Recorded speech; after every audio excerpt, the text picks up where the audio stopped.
তারপরে বাচ্চাদেরকে ডাকলেন, বাচ্চাদের মুখে রুটি তুলে দিলেন, বাচ্চারা পরিতৃপ্ত সহকারে রুটি খাইলো। বুড়িমাকে বললেন, ওগো বুড়িমা, এবার কি আমার একটু, আপনারা এনে যে পরিমাণ কথা বলতেছেন তাতে ওয়াজ করার দরকার নাই তো, সে শুরু থেকে বলতেছেন আপনারা, আমি কিছুই কই নাই, কিন্তু শুরু থেকে আপনারা পিছনে কেসে মেসে করতেছেন তো করতেছেন।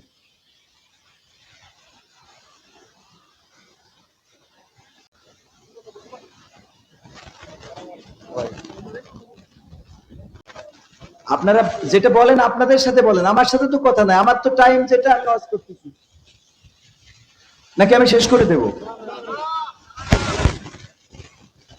আপনারা কথা বলবেন না কেন? প্রয়োজনীয় কথা একটু এমন জায়গায় বলেন যাতে আমার ডিস্টার্বটা না হয়। এটা তো কথা বলাটা আসলে এখানে এসে বললে না বুঝবেন, এটা তো মানে এরকম না যে আমি খুব ভালো অভিজ্ঞ। আমি অভিজ্ঞ বলেন? আমি অনভিজ্ঞ একজন মানুষ। এই যখন কথা বলি তখন একটা লাইন করি বলতে হয়, ব্রেনের মধ্যে তো আনতে একটা কথার পরে একটা কথা। এগুলো আল্লাহ রাব্বুল আলামিন তৌফিক দেন, আমার কোনো যোগ্যতা নাই। কিন্তু এর মধ্যে যদি এখন হঠাৎ করে বউ ফোন দেখায় বাড়ি আসবা কখন,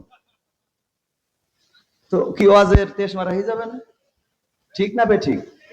এই জন্য আমার একটু আপনারা সহযোগিতা করেন, সহযোগিতা করলে দু একটা কথা শোনাইতে পারবো। আমি আহামরি নতুন কোনো কথা আপনাদের শোনাইতে পারবো না, কারণ নতুন কথা শোনাবো কি করে? নতুন কথা তো আমরা বানাইতে পারবো না। বানাইতে পারবো? হযরত মুসা আলাইহিস সালাম নীল নদ পার হয়েছিলেন, এখন আমি কি কপোতাক্ষ পার করতে পারবো? এর নতুন করতে গেলে কপোতাক্ষ পার করতে হবে।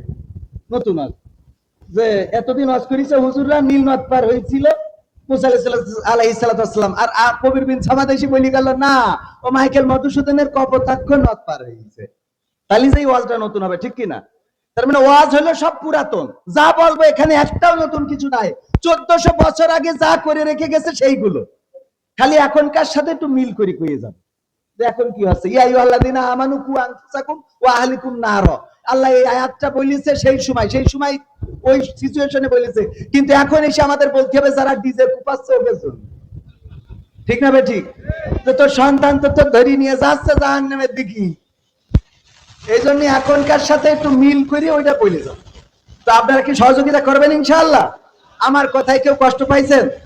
আমার কথায় যদি কষ্ট পান নিঃশর্ত ক্ষমা চাই, কারণ আমি গুনাহগার মানুষ, অনভিজ্ঞ।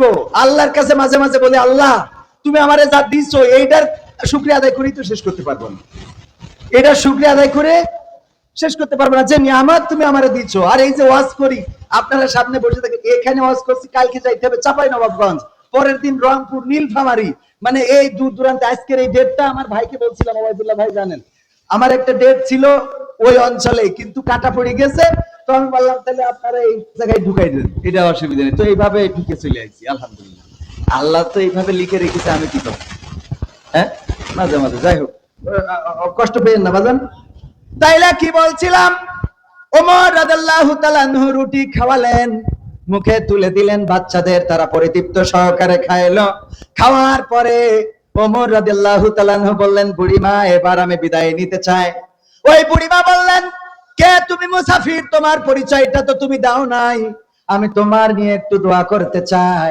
আল্লাহর কাছে দুটি হাত তুলে বললেন, ওগো আল্লাহ, তুমি যদি এই মদিনার রাষ্ট্রে ওমরের মতো একজন খলিফা না বানায় আজকের এই মুসাফিরের মতো একজন খলিফা বানিয়ে দিতে, তাইলে আমাদের মদিনার চেহারাটা পাল্টে যেত। আল্লাহু আকবার বলবেন না? ওমর রাদিয়াল্লাহু তাআলা বললেন, ওগো বুড়িমা, আল্লাহ যেন তোমার দোয়া কবুল করেন। আগামী কালকে ওমরের দরবারে তুমি আসবা, ওখানে আমি থাকবো, তোমার আরো সহযোগিতা করা যায় কিনা ট্রাই করব। পরের দিন বুড়িমা গেলেন, যে দেখেন রাষ্ট্রের প্রধানমন্ত্রীর প্রেসিডেন্টের চেয়ারে যেই লোকটা বসা, সেই লোক আর কেউ নন, সেই লোক হলো গতকাল রাত্রে যিনি নিজে হাতে রুটি বানিয়ে সন্তানদের মুখে তুলে দিয়েছেন, সেই ওমর আজকে আবার প্রেসিডেন্টের চেয়ারে বসা। আল্লাহু আকবার! এমন প্রেসিডেন্টের দরকার আছে না নাই? যেই প্রেসিডেন্ট রাতের অন্ধকারে ঘুরে ঘুরে দেখবে দেশের মানুষ কেমন আছে, দেশের মানুষ কার্ড পেয়েছে না পায় নাই, আবার কার্ডে টাকা আছে না নাই, কার্ড শালির নামে চলে গেল নাকি দুলাভাইয়ের নামে গেল, এইগুলো তদারকি করার দরকার আছে না নাই? রাস্তার যে কার্পেট দেয়া হলো, ওই কার্পেটটা 5 ইঞ্চি দেওয়ার কথা, কয় ইঞ্চি দিল চেক করার দরকার আছে না নাই? রাস্তায় আসতে হবে, চেক করতে হবে। ঈদের যাত্রায় যখন মানুষেরা বাড়িতে আসছে, ঘরমুখী মানুষগুলো অনেক টাকা দিয়ে তাদের টিকিট কিনতে হচ্ছে। ওই যে নাটোরের বনটার কথা মনে পড়ে, হাউমাউ করে চিৎকার করে কান্না শুরু করে দিল। 600 টাকার টিকিট 2000 টাকায় নিতে হবে, ঈদের আনন্দ বাড়িতে আসবে, কিন্তু এত টিকিটের দাম বেড়ে গেল। আর আমাদের মন্ত্রীরা বলল এইবার সবচেয়ে কম খরচে মানুষ বাড়ি যাচ্ছে। বলেন ঠিক কিনা? এটা দেখার জন্য রাস্তায় থাকার দরকার আছে না নাই? যেই মন্ত্রী রাস্তায় থাকবেন ওই মন্ত্রী হলো আমাদের মন্ত্রী। হোক সে বিএনপির, হোক সে আওয়ামী লীগের, হোক সে জামাতের, এটা নয়, সে এই দেশের মন্ত্রী। বলেন ঠিক না বেঠিক?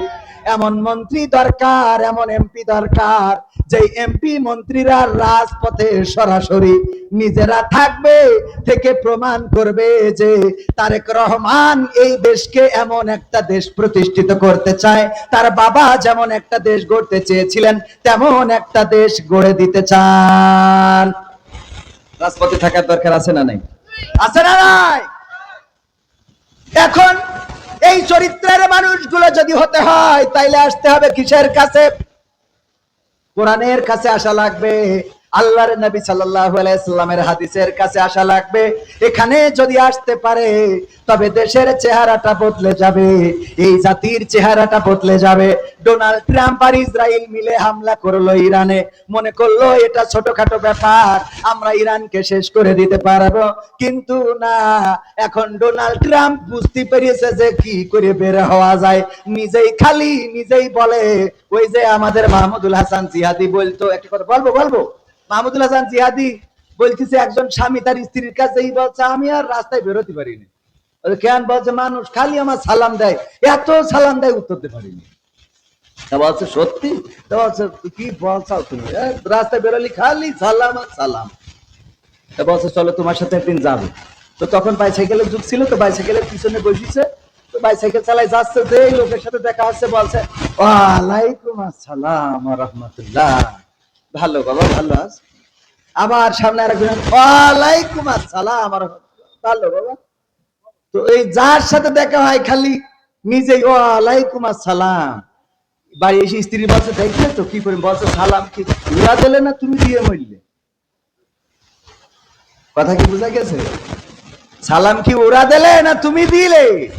সালাম তো সারা পথ দেখলাম তুমি খালি মাথা ওয়ালাইকুম, লোক ওয়ালাইকুম আসসালাম।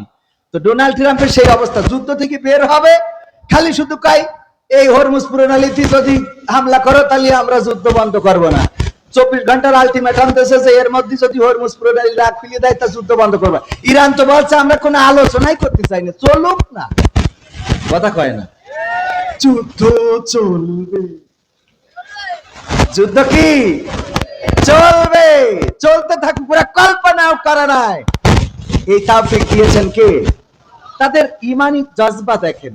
ওই ইরানে প্রথম সারির সব নেতা, খামেনি থেকে শুরু করে আয়াতুল্লাহ আলী খামেনি রাহিমাহুল্লাহ থেকে শুরু করে প্রথম সারির প্রায় সব নেতা শহীদ হয়ে গিয়েছেন। তারপরেও তাদের কি কোন রকম মন ভেঙেছে? ঈদের জামাতে লক্ষ মানুষের ঈদগাহে শামিল হওয়া প্রমাণ করে দেয় এই মুসলমানদের রক্ত ঝরিয়ে শহীদ করে বোমা মেরে হত্যা করে মুসলমানদেরকে শেষ করা যাবে না। কারণ এই মুসলমানেরা বীরের জাতি, যতদিন বাঁচবে মাথা উঁচু করে বাঁচবে। বলেন ঠিক কিনা? সেই মুসলমান কি মনিরামপুরে আছে? সেই মুসলমান কি মনিরামপুরে আছে? ইরান থেকে শিক্ষা নিতে হবে। বীরের জাতি, বাঁচলে বাঁচবো সিংহের মতো, বিড়ালের মতো নয়। কিসের মতো? সিংহের মতো। আল্লাহ রাব্বুল আলামিন আমাদের তৌফিক দিন। বলেন কি হবে বেঁচে থেকে অযথা বিদ্যা শিখে যদি না করতে পারি শোষণবিহীন সমাজটাকে? কি হবে বেঁচে থেকে? কি হবে ছাত্র সেজে চুমু খেয়ে সনদ খানা যদি হয় বিদ্যালয়টা গাঞ্জুটেতে আড্ডা খানা? ঠিক বলবেন না একটু? কি হবে ছাত্র সেজে চুমু খেয়ে সনদ খানা যদি হয় বিদ্যালয়টা পতিতাদের আড্ডা খানা? এর চেয়ে মরাই ভালো, দেশ ছেড়ে যাওয়াই ভালো। এর চেয়ে মরাই ভালো, দেশ ছেড়ে যাওয়াই ভালো। কি হবে ধোকা দিয়ে বিবেকটাকে? কি হবে ধোকা দিয়ে বিবেকটাকে? কি হবে বেঁচে থেকে? অযথা বিদ্যা শিখে যদি না করতে পারি শোষণবিহীন সমাজটাকে, কি হবে বেঁচে থেকে? কি হবে যুবক নামের বোঝা হয়ে এই ধরাতে, যেখানে মা বোনেরা ধর্ষিতা হয় দিনে রাতে? ধর্ষণ আছে না নাই? শুধু আছে না, আমরা জাহিলিয়াতের যুগ দেখেছি, সেই যুগে নারীদের কোনো মর্যাদা ছিল না, সম্মান ছিল না। সকালে বিবাহ করে বিকেল বেলায় তালাক দিয়ে দিত। ভাই তার বোনকে বিবাহ করত, একজনে একাধিক বিয়ে করত, কোনো লিমিট ছিল না। যাকে ইচ্ছা তাকে বিয়ে করত, যাকে ইচ্ছা তাকে তালাক দিত। কন্যা সন্তান জন্মগ্রহণ করলে পা ধরে আছাড় দিয়ে মেরে ফেলতো, এমনকি জীবন্ত মাটির নিচে পুঁতে রাখতো। এই সময়েও এমন ঘটনা ঘটে নাই যে এই সময়ে এখন বাংলাদেশে যে ঘটনা ঘটছে। আপনারা দেখেছেন চট্টগ্রামে ছোট্ট একটা বাচ্চা শিশু, এই বাচ্চা শিশুকে ধর্ষণ করে আবার তাকে জবাই করা হয়েছে। মেয়েটি মারা গেছে এই ভেবে ফেলে রেখে চলে এসেছে। ওই মেয়েটি আবার জবাই হওয়া মেয়েটা গায়ে রক্ত মাখা হাঁটতে হাঁটতে লোকালয়ে চলে এসেছে বাগান ছেড়ে। ও আমার ভাইরা, যে মেয়েটা এমন রক্তাক্ত দেহ নিয়ে ওই বাগান থেকে বের হইলো, যার পরে পাশবিক অত্যাচারে নির্যাতন করা হলো, যাকে ধর্ষণ করা হলো, তারপরে গলায় ছুরি চালানো হলো, এই রক্তাক্ত দেহখানা দেখে যাদের বিবেকে কথা বলে না, যাদের বিবেক একটু প্রতিবাদী হয়ে ওঠে না, একটুখানি তাদের বিবেকের কানে বিবেকের কাছে বলবো, ওই জায়গায় নিজের মেয়েটাকে একটু দাঁড় করাইয়ে দেখি। নিজের ছোট্ট মেয়েটার সাথে যদি, কলিজার টুকরা বাচ্চার সাথে যদি এমন আচরণ হতো, যেই ছেলেটা গুম হয়, যেই ছেলেটাকে অপহরণ করা হয়, তারপরে টাকা না দেওয়ার কারণে হত্যা করা হয়, এই ছেলেটা যদি আপনার আমার ছেলে হতো, বলেন চুপ থাকতে পারতেন নাকি? ধর্ষণ তো বন্ধ হয় নাই। ওই ঝিনেদাই 6 বছরের বয়সী মেয়ে, তাকে ধর্ষণ করা হলো, তারপরে হত্যা করে বস্তায় ভরা হলো। আরে ছোট্ট ছোট্ট বাচ্চা শিশুদের সাথে পাশবিক আচরণ করে আবার সেই বাচ্চাটাকে হত্যা করে। এরা তো মানুষ নয়। আমি বলি জাহেলিয়াতের যুগে এত পাশবিক অত্যাচার নির্যাতন করে নাই, সেই সময়েও মানুষের মধ্যে মানবতা কেমন ছিল? দাহিয়াতুল কালবি রাদিয়াল্লাহু তাআলা আনহু ইসলাম কবুল করার পরে বললেন, ওগো নবী, আমার জীবনের গুনাহগুলো কি মাফ হয়ে গেছে গো নবী? আল্লাহর নবী বললেন, ওগো দাহিয়াতুল কালবি, তুমি যেহেতু ঘোষণা দিয়েছো লা ইলাহা ইল্লাল্লাহু মুহাম্মাদুর রাসূলুল্লাহ, তুমি যেহেতু ঘোষণা দিয়েছো আল্লাহ ছাড়া কোনো ইলাহ নেই, আর নবী মুহাম্মদ সাল্লাল্লাহু আলাইহি সাল্লাম আল্লাহর প্রেরিত রাসূল, এটা যখন ঘোষণা দিয়েছো, তোমার পূর্বের জীবনের সমস্ত গুনাহ খাতা সমূহ মাফ হয়ে গিয়েছে। দাহিয়াতুল কালবি বলে, ওগো নবী, আমার ভয় হয় আমার জীবনের মনে হয় একটা গুনাহ মাফ হয় নাই। আল্লাহর নবী বললেন, ওগো দাহিয়াতুল কালবি, এমন কি গুনাহ করেছো যেই গুনাহটার ব্যাপারে তুমি সন্দিহান? তোমার সেই গুনাহটা কি যদি আমাকে একটু জানাতে। দাহিয়াতুল কালবি বলল, ওগো নবী, আমার স্ত্রী যখন গর্ভবতী, আমি দূরে গিয়েছিলাম ব্যবসা বাণিজ্য করার জন্য, আমার স্ত্রী সন্তান প্রসব করলো, তারপরে চিঠির মাধ্যমে আমাকে জানালো আমার একটা মৃত সন্তান হয়েছে। আমি চিন্তা করলাম তাইলে তো আর আমার সন্তান দুনিয়ার পরে বেঁচে নাই। 2 বছর 3 বছর পরে 4 বছর পরে যখন বাড়িতে ফিরলাম, ফিরার পরে দেখি একটা ছোট্ট বাচ্চা কন্যা সন্তান, ফুটফুটে বাচ্চাটা ঘুরে বেড়ায়। আমি বললাম, এই সন্তানটা কার? বললো, এটাই তোমার সন্তান। আমি বললাম, আমার সন্তান কি করে হয়? তুমি তো বললে আমার সন্তান মারা গিয়েছে। স্ত্রী বলল, দেখো কত ফুটফুটে সন্তান, নামটা রেখেছি জামিলা, মানে সুন্দরী। এত সুন্দরী মেয়েটা আমার জন্মগ্রহণ করার পরে আমি তাকে হত্যা করতে পারি নাই। আমি জানি যদি তুমি জানো যে আমার কন্যা সন্তান হয়েছে, তাহলে মেরে ফেলার জন্য বাধ্য করবা, অথবা লোক পাঠিয়ে মেরে ফেলবা। এই কারণে আমি তোমার কাছে মিথ্যা বলেছিলাম। ওগো আমার স্বামী, এই সন্তানটা দেখো কত বড় হয়েছে, তোমারে আব্বা ডাকে, আমারে আম্মা ডাকে। এখন আমার মন বলে তুমি আর এই সন্তানকে হত্যা করতে পারবা না, তাই আমি তোমার কাছে মিথ্যা বলে সন্তানকে বাঁচার সুযোগ করে দিয়েছি আমার স্বামী। দাহিয়াতুল কালবি বললেন, ওগো নবী, আমি রাত্রে যখন শুয়ে রইলাম, আমার সন্তানটা একবার আম্মু বলে ওর মায়ের গলা জড়িয়ে ধরে, আর একবার আব্বু বলে আমার গলাটা জড়িয়ে ধরে। আমি রাত্রে চিন্তা করলাম, এই সন্তান যদি বেঁচে থাকে মক্কায় আমার কোনো দাম থাকবে না। মক্কার মানুষ আমাকে বলবে কন্যা সন্তানের পিতা, মক্কাবাসী আমারে নিয়ে ট্রল করবে। আমারে উপহাস করবে, আমি এটা মানতে পারলাম না। রাতেই সিদ্ধান্ত নিলাম এই সন্তানকে আর বাঁচায় রাখবো না, হত্যা করে ফেলবো।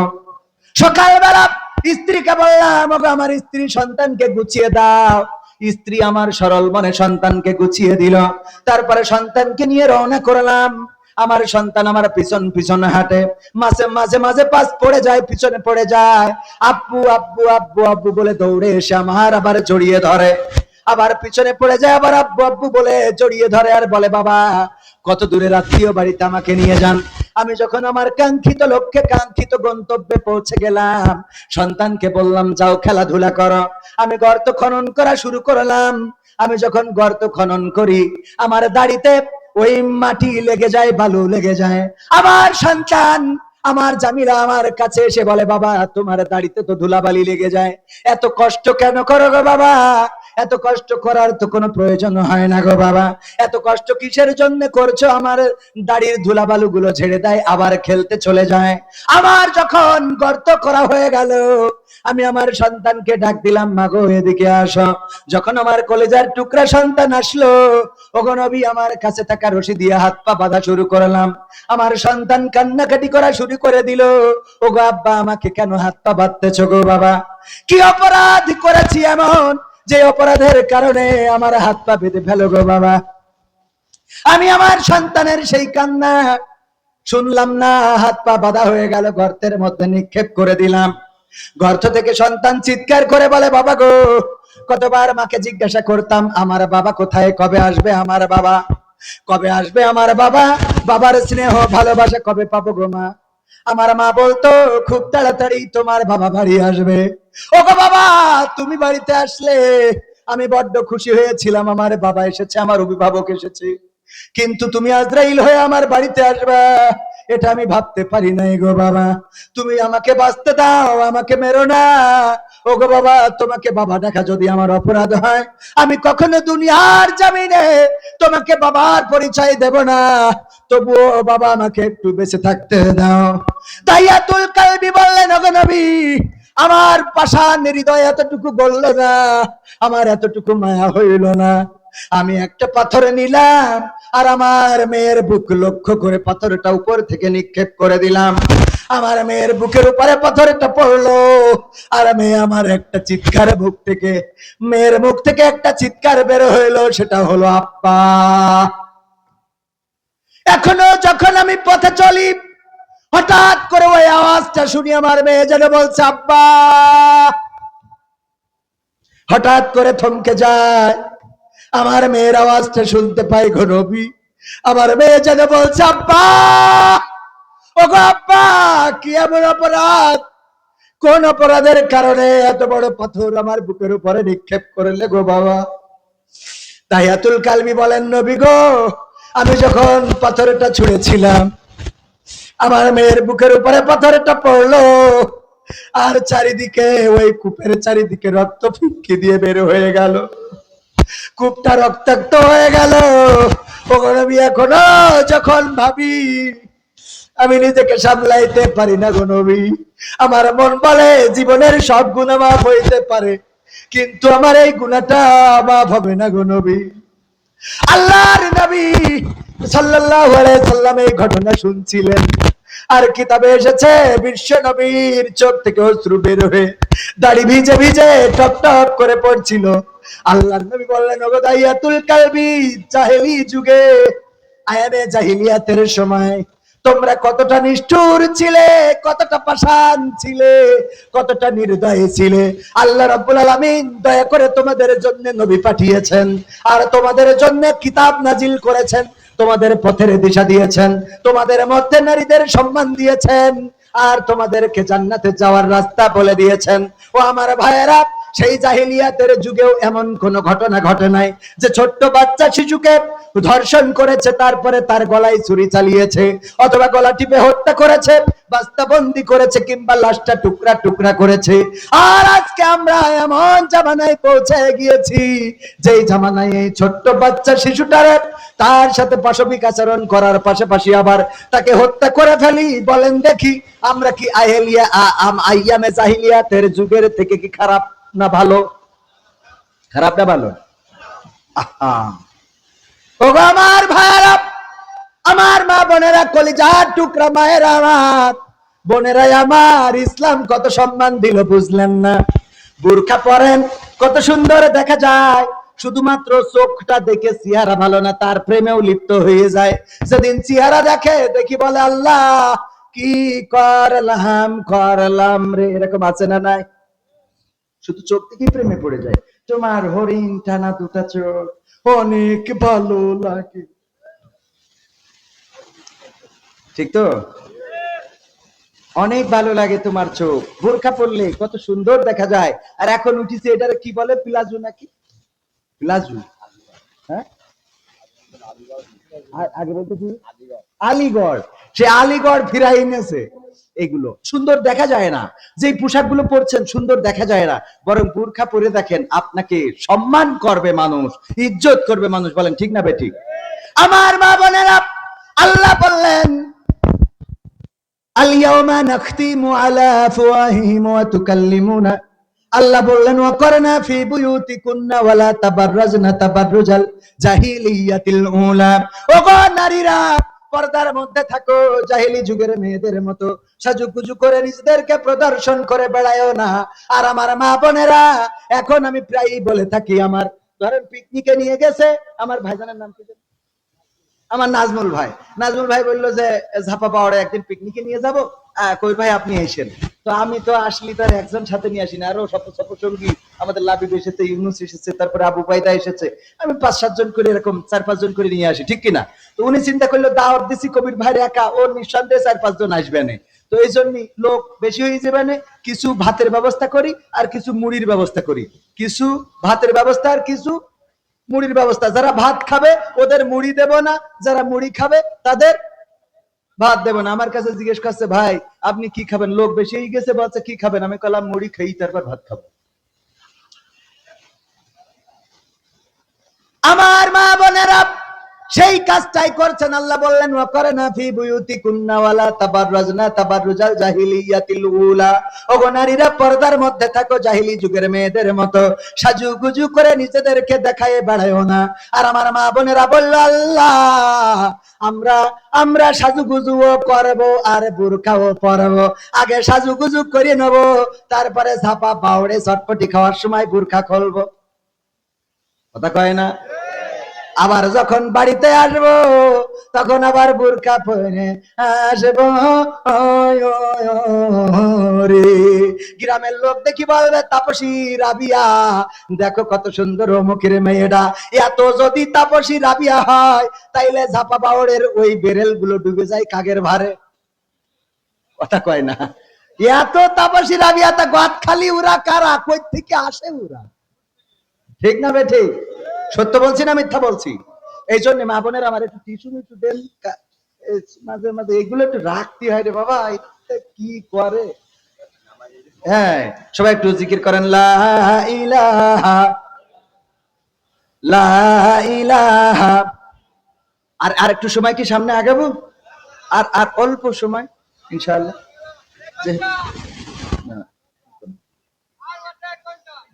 ও আমার ভাইরা, আমার মা বোনেরা, এই জন্য কি করতে হবে, এখনকার মা বোনেরা স্বামীর কথা শোনে না, স্লোগান দেয় স্বামীর কথা শুনবো না, কুড়িয়ে ঘরে থাকবো না, শাক ভাত খাবো না, বৃষ্টি বাদল মানবো না, এনজিওর অফিসার যা বলবে প্রাণ থাকিতে ফেলবো না। এরকম আছে না নাই? ও বাবা স্বামীর কথা শোনে না, কার কথা বলবো, আমার ঘরেও তো একই অবস্থা, জামেলা চেঞ্জ হয়ে গেছে। যতই মার্কেট করে দিই, এত ওয়াজ করি যে নারীরা আপনাদের মার্কেটে যাওয়ার দরকার নেই, কিন্তু আমার পর আমি মার্কেটে যদি সাথে করে না নিয়ে যাই তাইলে ওই ঈদের মুখী আগুন আগুন রে।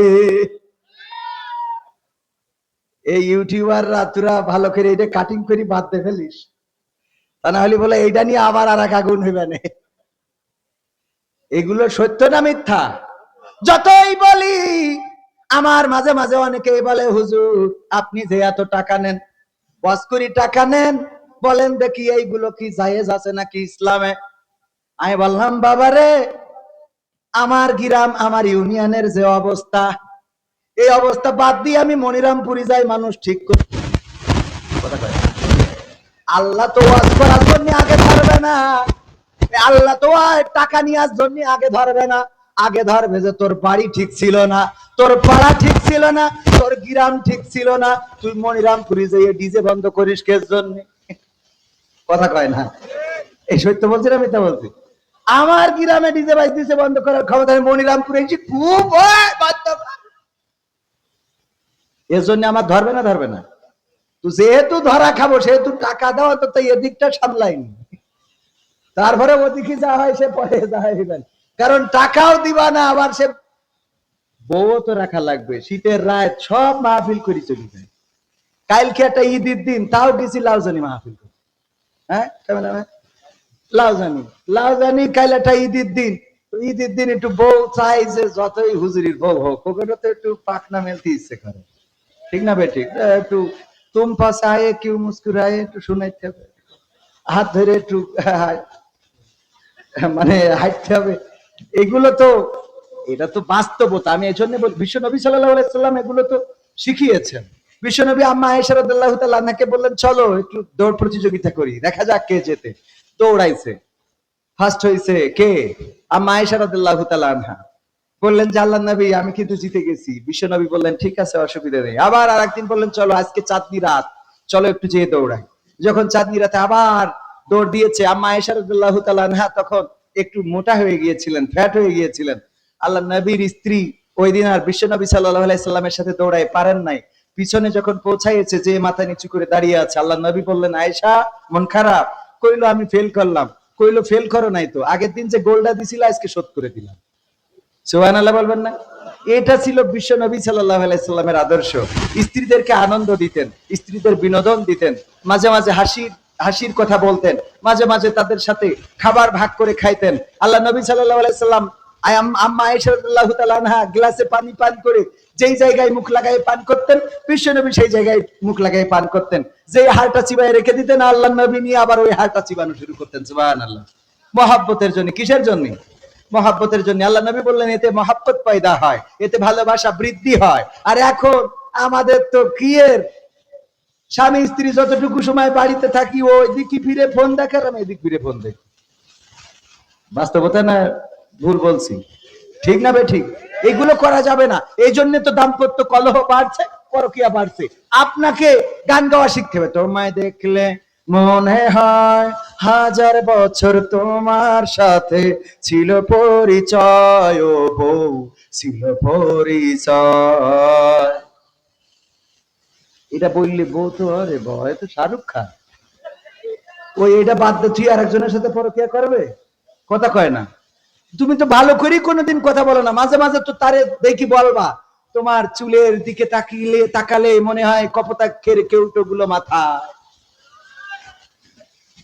প্রেমের আগে খুব বলতে পারে, তোমার চোখ দেখলে মনে হয় হরিণের টানা টানা চোখ, তুমি এসেছো বলে আকাশটা এত নীল, তুমি পাশে আছো বলে ঝাপা বাওড়ের ঢেউ এত সুন্দর। পাশে আসবি এতদিন ঢেউ উঠিনি। এগুলো পাম দেয় না? দেয় না। এবার বিয়ের পরে ওর বাদ দিয়ে আবার আর একজনের পর পাম দেয়, এরকম আছে না নাই? এবার দেখছেন চা না চাইতেই মেঘ না চাইতেই বৃষ্টি। মাশাআল্লাহ, যে হাসি আল্লাহ কবুল করেন, বলেন আমিন। আল্লাহ যেন পানের অভাব না দেয় কোনোদিন, বলেন আমিন।